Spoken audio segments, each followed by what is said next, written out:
Is the unification between Romania and Moldova possible? Yes. Is it possible in the near future? No. Let's explore.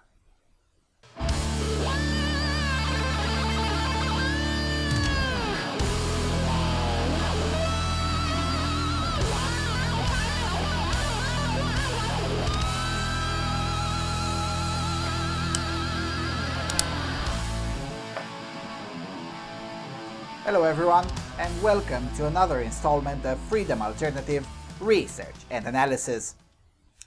The fall of the Iron Curtain found two nations of Europe divided into separate countries.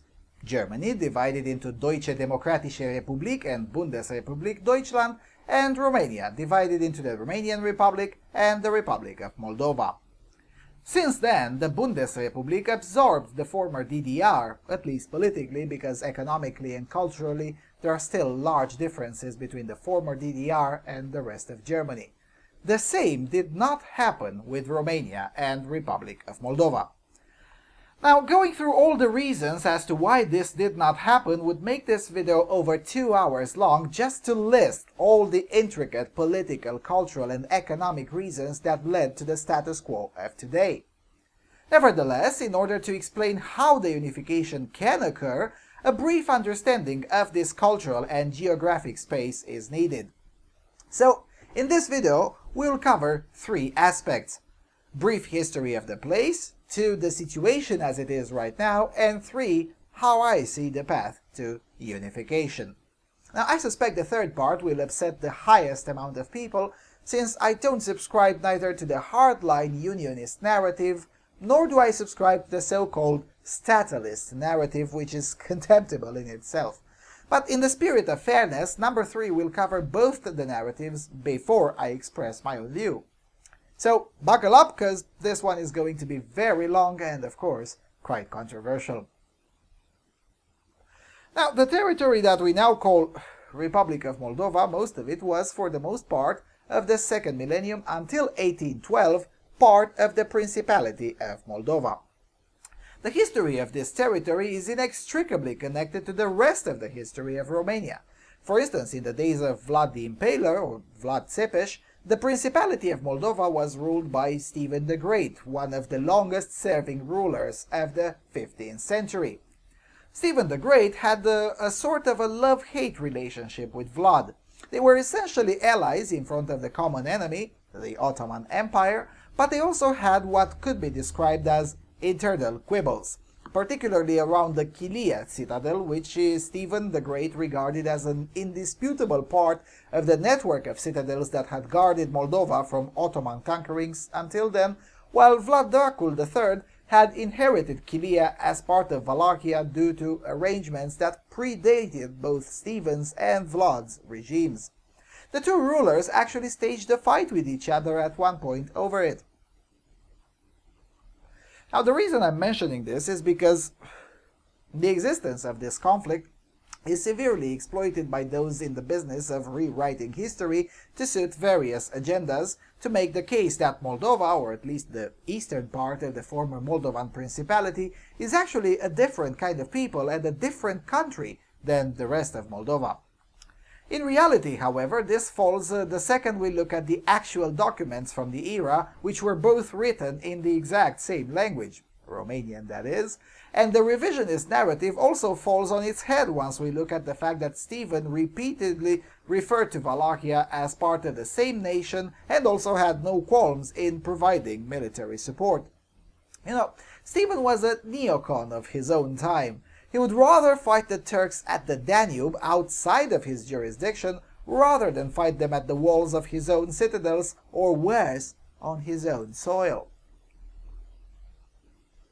Anyway, the point is that the current territory that comprises the Republic of Moldova was part of the Principality of Moldova since the establishment of the Principality in 1359. And it stayed that way until 1812, when the war for dominance in this area started between Romanians and Russians, essentially. Now, this war was sometimes hot, sometimes diplomatic, sometimes cold, most of the time cultural, but this war never stopped till this very day. So, in 1806, the war, now known in history as the Russo-Turkish War of 1806 to 12, did commence.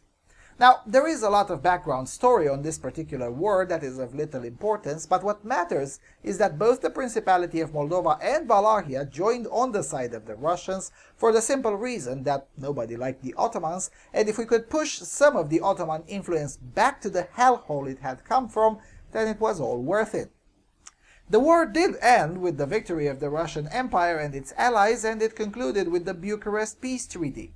And here comes the problematic part, if you pardon my terminology. The Russian Empire hired one of the most skilled war negotiators at the time to defend its interests at the Bucharest Conference, namely Gaspard Louis de Langeron. Now, this is a particularly treacherous individual, and I'll leave it to you to read more about him. What matters for our purposes of this video is that he was able to find a legal way to extend the Russian territory, even though the purpose of the Bucharest Convention was to essentially get everyone to put their armies where they were before the war. And this is how the portion of the Principality of Moldova between the Prut River and the Dniestru River fell under the Russian Empire after that war.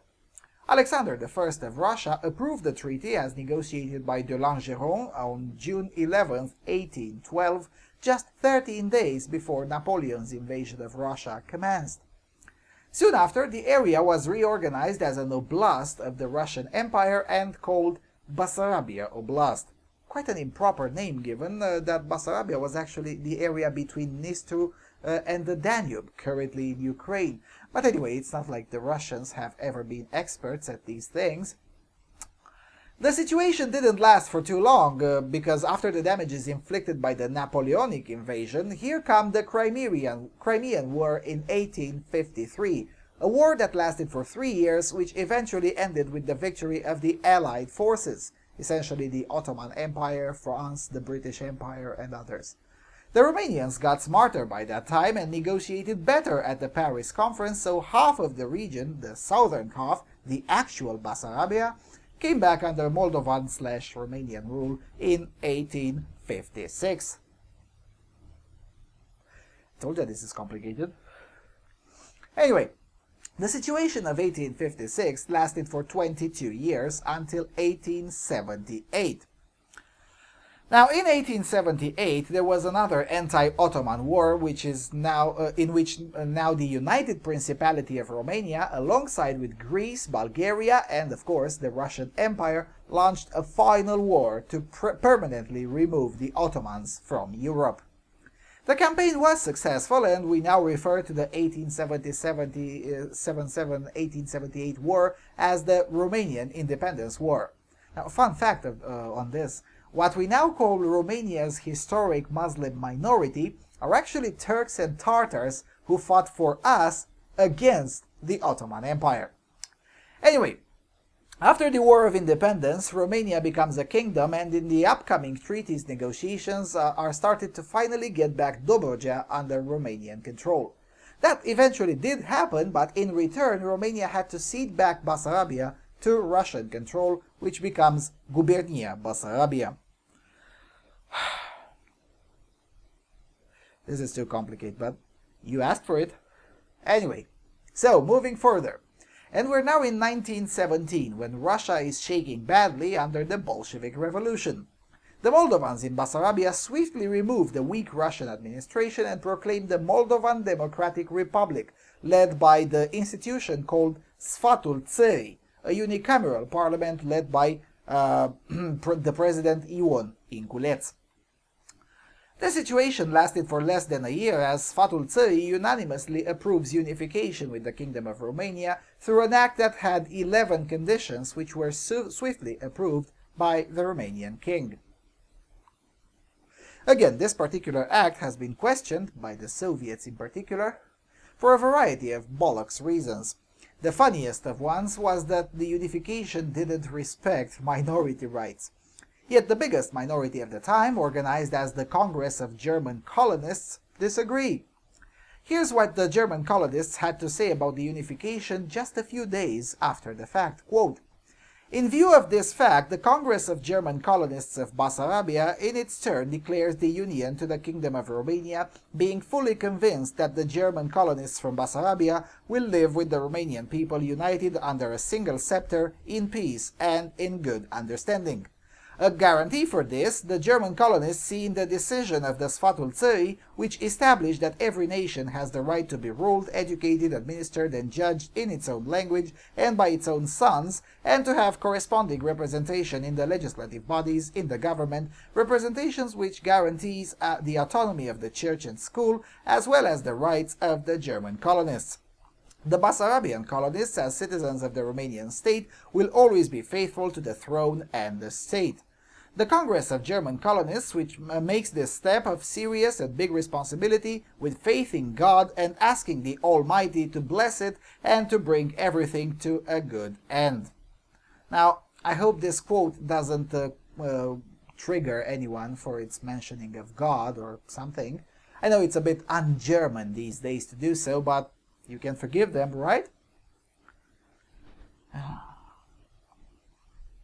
The only ones who remained truly unhappy with the union were those on Soviet payroll or with Tsarist sympathies such as Alexander Krupinski, the de facto man of the Tsar in the Bessarabia, and Alexander Schmidt, the son of the much more well-known Karl Ferdinand Schmidt, who is considered to have been the best mayor that Chisinau ever had. Anyway, these men were old anyway, and their smear campaign in the French press painting the unification as a Romanian military occupation failed miserably, but they did provide, whether they wanted that or not, the groundwork for the future smear campaigns that would be much better orchestrated by the Bolsheviks. Now, the Bolsheviks were not just pissed off for losing the territory, but were pissed off because their attempt to use the Moldovan independence to make the place a Bolshevik federative state had failed miserably, as their agitation failed to get any ground support of any kind. According to the Bolshevik, this was because of Romanian repression, but the fact of the matter is that the only Romanian repression that mattered was the locals cursing the Bolsheviks in the Romanian language and telling them to go fuck themselves with their murderous ideology. Told you this is going to be long. Anyway, the unification lasted until 1940, when the Ribbentrop-Molotov Pact redrawn the spheres of influence and Stalin invaded the eastern part of the country. Since the Romanian army wasn't yet fully prepared to fight the Soviet Union, all it took was an ultimatum from Stalin, and then the Red Army simply advanced till the Prut River. In return, Romania joins the war on the side of the Nazis, and in 1941 re-establishes Romanian rule in Moldova. Then, in 1944, the tide of the war turns again, and eventually Romania loses control once again over this region, and in 1947 the Prut border is recognized as the official border between Romania and the USSR, and this region becomes the Moldovan Soviet Socialist Republic. Then, in 1991, as the USSR was collapsing, the Moldavian Soviet Socialist Republic proclaims independence and almost becomes the modern-day Republic of Moldova. I say almost because there is one more war to mention, the Transnistrian War of 1992, at the end of which a perpetual nebulous situation emerged with the territory of the left bank of the Dniester River, which currently calls itself the Pridniestrovian Moldavian Republic, which pretends that the Romanian language doesn't exist there and calls it Moldovan and doesn't write it in Latin but using the Moldovan Cyrillic. So for instance, in this show called La Timp or On Time, the show itself is written in Cyrillic but with the same spelling used in Romanian. Anyway, it's a clusterfuck, really.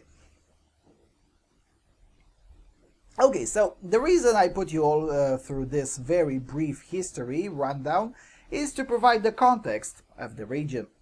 This region has changed more administrations than the former DDR could even begin to fathom. That's why I routinely dismiss the comparison with Germany when it comes to this particular case, because it's simply not the same thing. Anyway, so now let's move to the second part of the video, the current situation.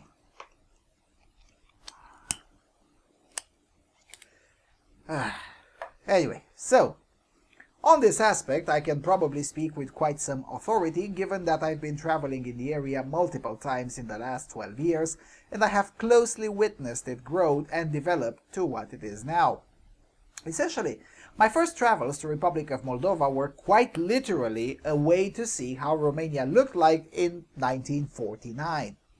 Except you'd get to see it in color footage and in real life. Quite creepy. That was in 2004 or 2005. There were still statues of Lenin in every town, hammers and sickles at the entrance of most villages and old towns, and the ruling party was PCM, or Partidul Comuniștilor din Republica Moldova. I don't think that needs translation. Also, this wasn't like the socialist semi-reformed leftist parties of other nations of Eastern Europe. No. This was an actual, old-school Bolshevik rule, with Marxism-Leninism as the ideal, the class struggle against the bourgeoisie as part of the platform, and a de facto dictator. They had indeed changed the name of the Politburo, but it acted identically as in the days of the USSR. The weirdest thing to me was the unironical insistence of individuals who could converse perfectly fine with me in Romanian, whilst insisting that they don't speak Romanian at all and that they speak Moldovan, which allegedly is a separate language. I have to admit, it was a total cultural shock the first times I went to Moldova.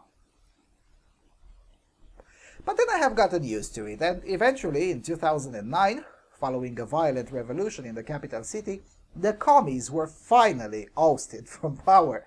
That particular event occurred because nobody believed that the commies had won the parliamentary elections again, and history proved them right. But anyway, let's not digress too much. Now, while many of those living in Moldova may not agree with me, I will nonetheless say that in the last 12 years, I've personally witnessed Moldova going slowly, perhaps way too slow, onto the right path. I know it doesn't seem that way for those mired into internal politics, but it is nonetheless true. Your average Moldovan is richer, smarter, healthier and freer than was in 1990 or even when compared to 2009, prior to the April 7 event. Yes, the state is weak and inefficient and corrupt, and we'll talk about that a bit more when I'll address the so-called statalists, but you know what? Freedom emerges when the state yields. So a weak state has its trade-offs, but the trade-offs aren't always negative. Now, I'm not saying that the status quo needs to be maintained, but I am saying that the status quo is better than ever and that Moldova is on the right track. Now, leaving economics aside for a moment, Moldova has been getting significantly better culturally. I still remember the days when there was no way I could work around Chisinau without using my rusty Russian language skills. Last time I went there was in January this year. A whole different planet I met than in 2004. I even had an old Russian dude selling cigarettes apologizing to me for addressing to me first in Russian. And mind you, I wasn't upset that he spoke to me in Russian. It's just that it took me 1 or 2 seconds to start remembering how to construct coherent phrases in Russian. Admittedly, the cold wasn't on my side either. It was freezing as fuck. Now, speaking of which, as you're watching this video, I'm probably somewhere in Moldova. Hopefully I'll get to tape a few things now if I'm lucky to get a more proper weather. Anyway, the thing is that Moldova is now much more Romanian than it was in 2004. And here's where I differ from both the statalists, who think Moldova is already too Romanian, and the Unionists, who seem to think Moldova is Romanian enough to be prepared for unification.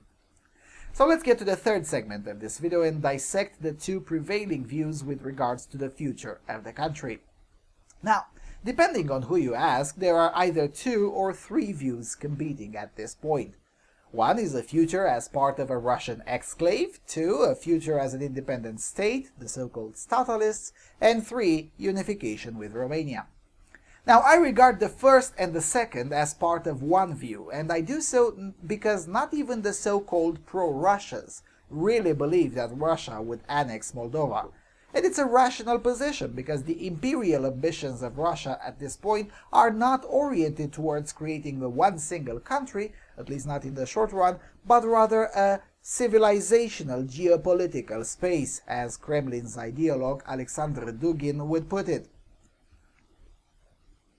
Oh Jesus, I remembered again that I have to make a video about Duginism. I will make it, I promise, it's just I don't have the time. Anyway, so, given that Russia shows only signs of wanting to exert some influence over Moldova, but not really annex it, it makes sense for the Russophiles in the region to try to mesh with the statalists rather than support a cause that simply has no realistic chance of coming to fruition. After all, under a statalist paradigm, the Russophiles would still stand a chance to get some of their objectives done, such as making Russian the second or even the first official language of the state, which they've been trying unsuccessfully to do since 1991. So with that said, let's dive into the two competing views, and then at the end I will present mine. So 3.1. The Statalists. The Statalists, as the name implies, believe there is a future for Moldova as an independent state. The statalist position per se doesn't reject nor endorse a position with regards to potential membership in the European Union or in the Kremlin-centric Eurasian Union. So there is a division within the statalist position on this topic. Now, nevertheless, the statalist position suffers from one big flaw, namely that reality refuses to comply. Economically, while the situation of the citizens has vastly improved in the last decade, the situation of the state per se is abysmal, to say the least. The state finances are a complete disaster. The treasury is most of the time empty, and not always due to corruption, mind you, since there can't be corruption if there isn't anything to steal, and without the injection of capital from Romania, the Moldovan state would simply default tomorrow, since it can't keep its promises. In March, the Romanian government approved 3 forms of aid: humanitarian aid, financial aid, and some loans, also with very low interest, so that's essentially financial aid as well. Essentially, anyone not living in the cities who is dependent on state income, such as pensions, welfare, and so on, is now de facto living on Romanian tax money. Things will only improve once the reforms will be implemented as the Romanian government demanded. And thank goodness the Romanian government was smart enough to completely cut off the corrupt network from the aid, so the aid is directly distributed by Romanian organizations straight to the citizens. Now, this poses a serious dilemma to the statalists. The only way forward to even have a state that is not in default and at the mercy of far worse and very unfriendly creditors, because, at least Romania treats Moldova as the poor brothers, but brothers nonetheless. So the only way forward to even have a state is to accept the reforms that wiped out the corruption here and bring Moldova into modernity on a fast speed, just like we did here. Our model has already been exported in Bulgaria, and now Greek prosecutors are also traveling here to learn how to actually curb corruption rather than just talk about it. So being a statalist right now is problematic from a real-world perspective. Alright, let's go to the second position, the so-called Unionists, who, as the name implies, see unification as the only logical future for present-day Republic of Moldova. Now, the Unionists have the best intentions in mind, but as history has proved time and time again, having the best intentions doesn't amount to pretty much anything, really. According to the Unionist view, Moldova has no future as a standalone state, and the current context is good enough to accomplish unification, and that it should be done as fast as possible, preferably by the end of this decade. Unionists tend to dismiss outright most of the concerns raised to them, and while this makes sense when dealing with the obviously ill-intended individuals, it absolutely does not make sense when Romanian citizens ask questions about the Unionist movement. After all, the Unionists don't just have to convince a comfortable majority of Moldovans, but they also have to convince a very comfortable majority of the Romanian citizens. Because mind you, if we decide to stay home when the time of the referendum comes, if it will come, then it doesn't matter if your passionate supporters vote. If there's any unionist watching this, please do take notes. The cause for unification has very thin support in the wider Romanian population, and this is before any anti-unionist even tried to discredit you. So if you trigger a referendum in the next few days, you will definitely lose it, because you're not winning hearts and minds. The INSCOP research study that showed an alleged support for unification in 67.9% of the Romanian voters that you keep citing is a study by the same institution that claimed that there is absolutely no way for the socialist Victor Ponta to lose the elections in November of 2014. Just saying. And dismissing outright any concerns of any kind isn't bringing you any favors and doesn't get you new friends. Quite the opposite, it makes potential allies think you're just entitled pricks. I have a few friends who stopped supporting your cause after attending a few unionist rallies where he dared to ask some commonsensical questions, and instead of answers he got disdainful contempt as if it's some sort of a right of the Moldovans to get support from us. You may feel that way, but that doesn't make it so. Nevertheless, the unionist agenda is slowly advancing in Moldova, and they started getting some support amongst the intellectual elites. Now that's good, but it's nowhere near enough. So now let me piss off everyone by stating how I view things. Judging by the way I characterize the unionist movement, it is pretty obvious that I kinda do favor unification. It's just that I don't favor decision-making based on emotions. As such, I do not favor unconditional unification. Why? Because that would be a disaster. Now let me explain. Now I know it's hard for passionate unionists to hear this, but someone has to say it. Suppose Moldova unifies with Romania tomorrow. That means the economical wipe-off of half of Moldova's population and a significant decrease in standard of living for the other half.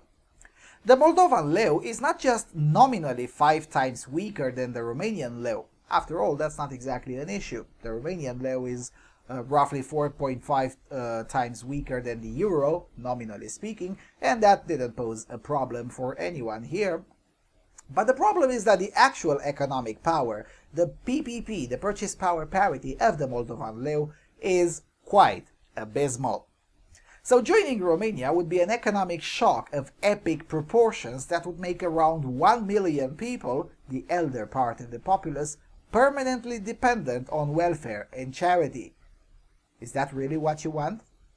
Because that's what it will happen once the energy bills will start aligning to reality. Moldovans protested when the square meter of natural gas for households jumped to 6.53 Moldovan lei in late 2015. I mean, that's 29 euro cents. Well, in Romania, after the gas bills dropped following cuts in taxation, it's still 22% even more expensive.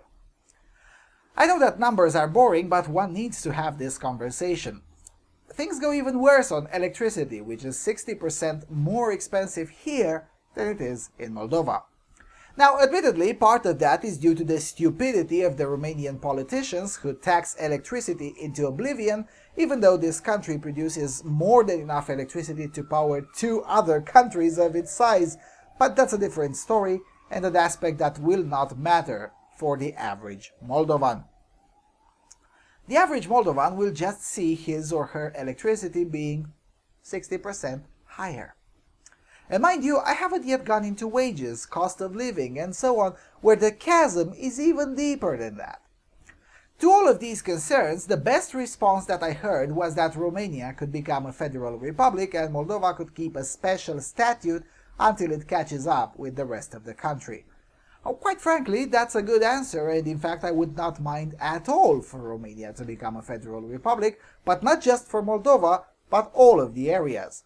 There's nothing I'd like more than for the wealth made here in Transylvania to stay here instead of feeding the cucked politicians in Bucharest. So, you win me as a radical with this. But is this argument popular? Has anyone even wondered about that? That's when Unionists get angry with me, and I got no further answer.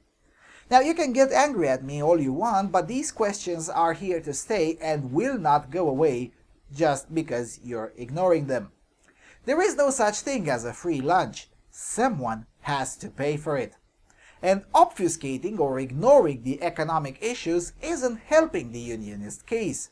It helps the opposition, who will use anything in order to scaremonger. Now, I know this is getting really long.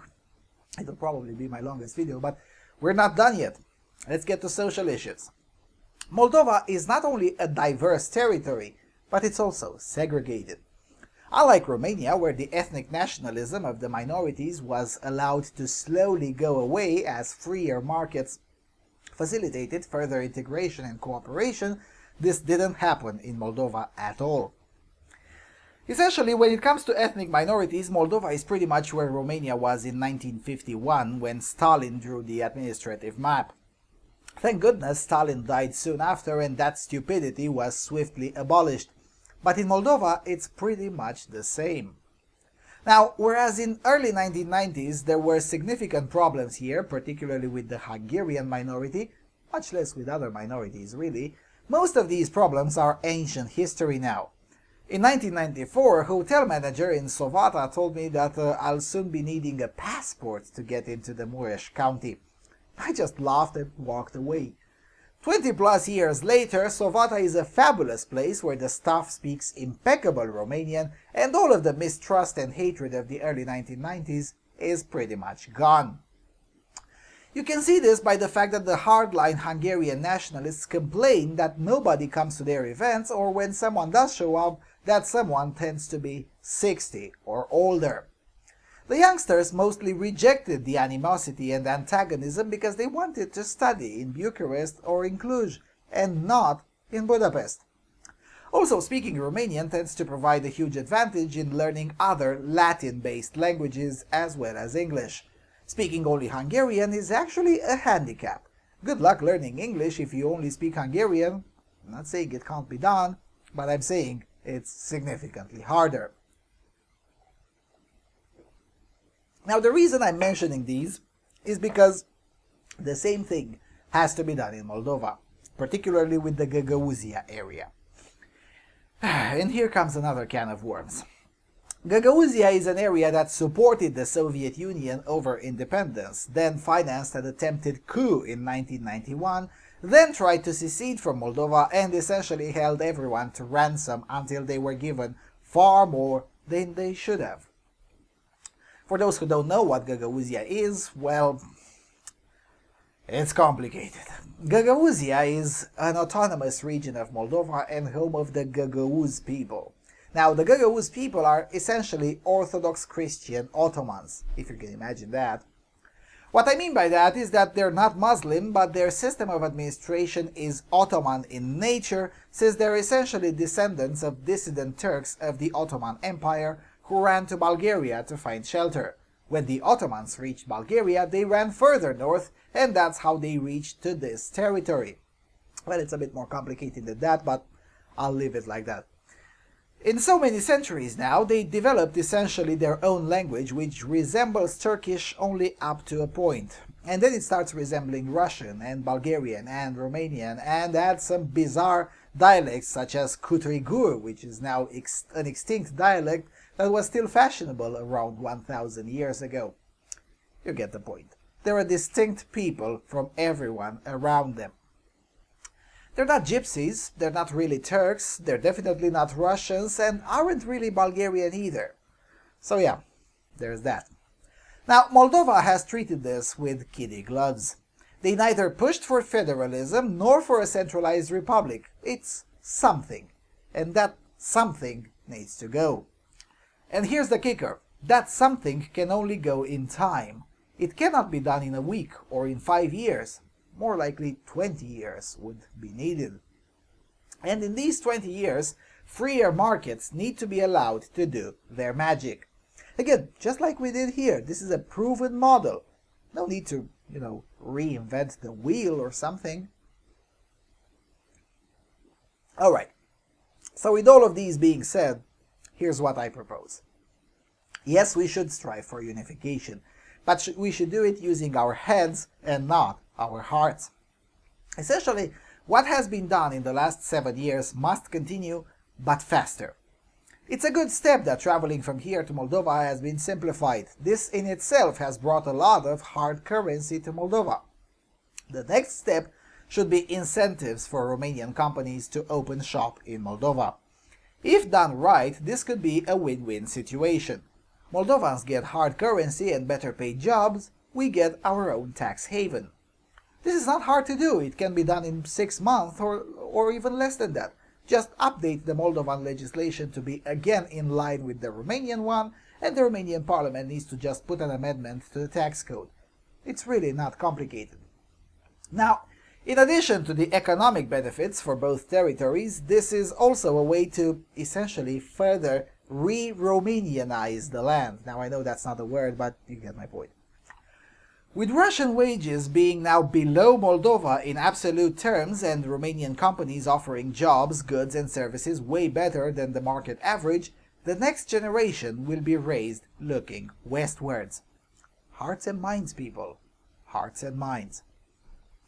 Cultural programs also need to intensify and also become less patronizing than they are now. It is good that 15-year-olds come here for high school, as the diploma from here opens the door to far better universities. But why do it in quotas? That's a stupidity that the Romanian government should strive to abolish and replace it with a liberalization. The quota system is antagonizing for everyone.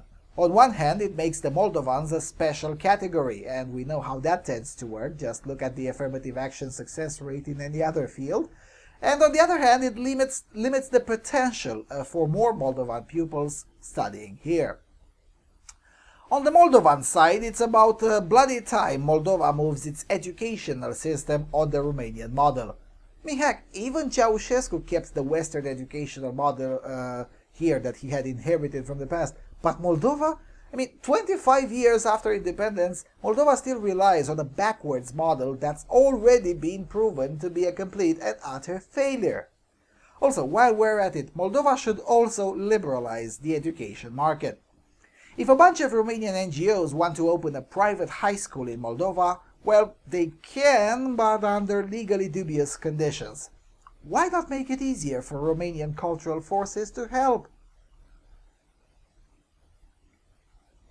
As it can be noticed, my approach is market-oriented instead of state-oriented, and that's because this is the way it's been proven to work.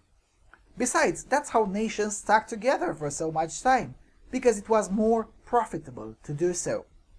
With the right incentives in place, Moldova can quadruple its economic output in 7 or 8 years, and in 20 years it can have a more than ripe culture to join Romania.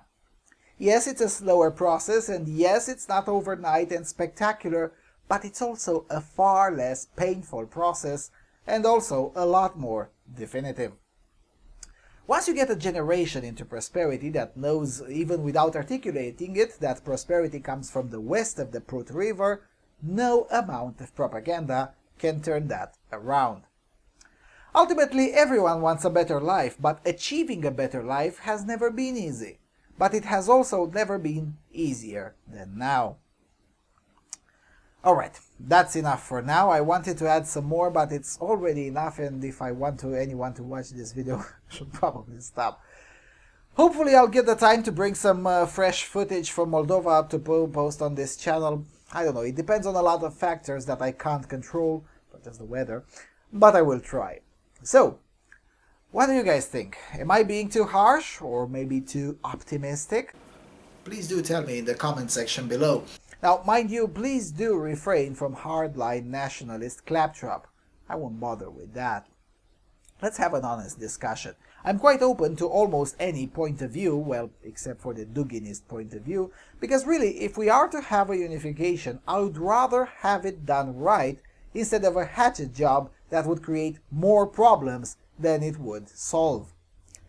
Anyway, so with that being said, thank you for watching and for supporting this channel. None of this would be possible without your support. I'll see you soon. on Freedom Alternative.